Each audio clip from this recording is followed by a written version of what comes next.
Hello दोस्तों, आप सभी को मेरा प्यार है नमस्ते। मेरा नाम आशा नेगी और मैं रामनगर के एक छोटे से गांव छोई से आप सभी का अपने नए ब्लॉग में स्वागत करती हूं। तो कैसे हो आप सब? उम्मीद करती हूं बढ़िया होंगे और मैं भी एकदम ठीक हूं। तो सबसे पहले आप सभी को नवरात्र की ढेर सारी शुभकामनाएँ।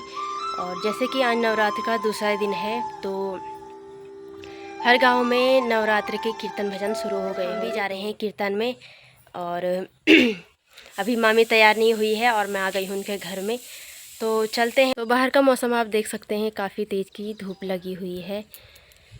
तो चलिए दोस्तों, मामी भी तैयार हो गई है और बाहर देखिए काफ़ी तेज़ की धूप लगी है। तो अभी चलते हैं और आपको मिलते हैं सीधा आगे कीर्तन वाली जगह पर।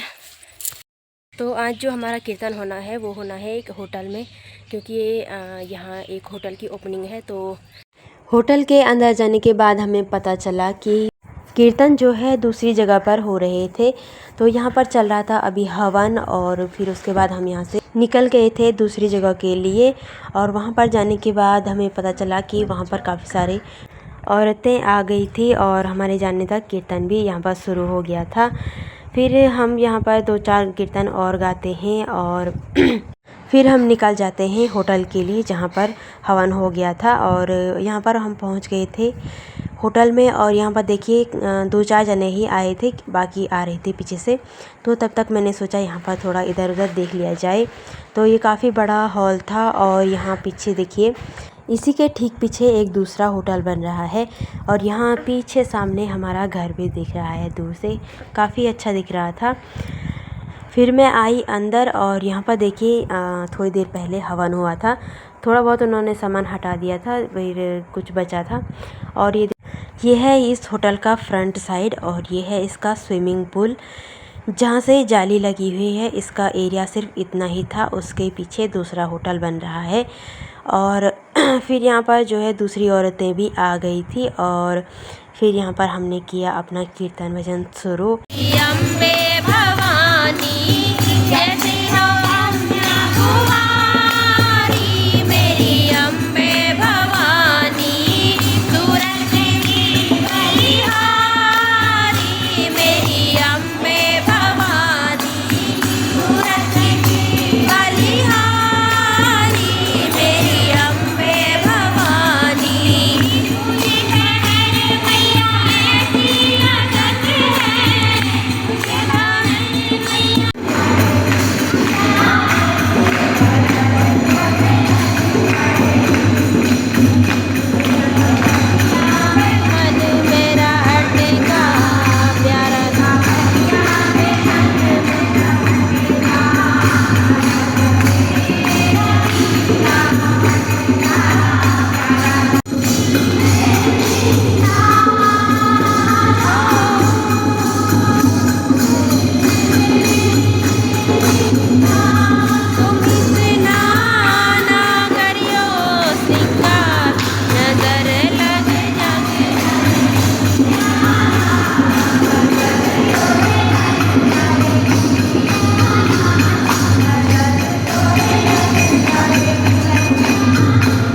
तो यहाँ पर चल रहा था अभी ननद और भाभी का डांस।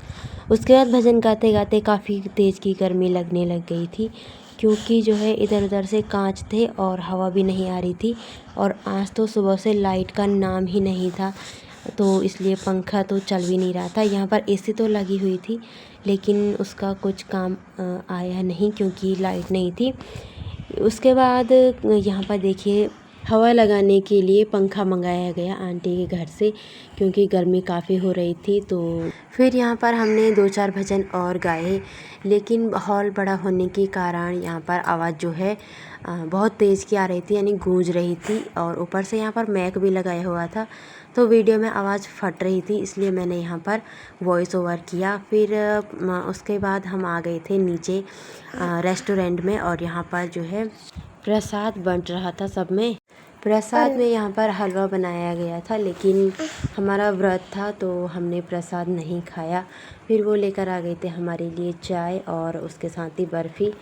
तो जैसे ही मैं यहाँ पर चाय पी रही थी तब तक मेरे पास आ जाती है छोटी सी बच्ची और ये मेरे पास आती है और गोदी में बैठ जाती है चुपचाप।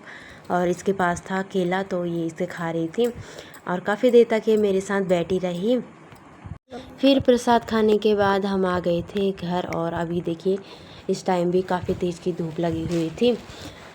घर आने के बाद हम चले गए थे घास के लिए बगीचे में, और यहाँ पर हिमानी भी मेरे साथ चल रही थी, तो मम्मी भी आ गई थी। थोड़ी आगे चलने के बाद यहाँ पर हमें दिखे मुर्गे, और हिमानी तो दौड़कर उनके पास ही चली गई थी खेलने के लिए। फिर आ गया था उनका मालिक, और उन्होंने जैसे ही एक आवाज़ लगाई तो सारे उनके पास चले गए थे दाना खाने के लिए। और जैसे ही हिमानी को एक बकरी का बच्चा नज़र आया तो हिमानी तुरंत उसे गोद में उठाकर मेरे पास लेकर आ गई, और उसे छोड़ने का नाम ही नहीं ले रही थी। फिर हम चले गए थे घास काटने के लिए, और घास काट के हम आ गए थे घर। और ये देखिए यहाँ पर हम घास लेकर भी आ गए थे। शाम भी हो गई थी, तो आज के ब्लॉग को यहीं पर इसी के साथ एंड करते हैं।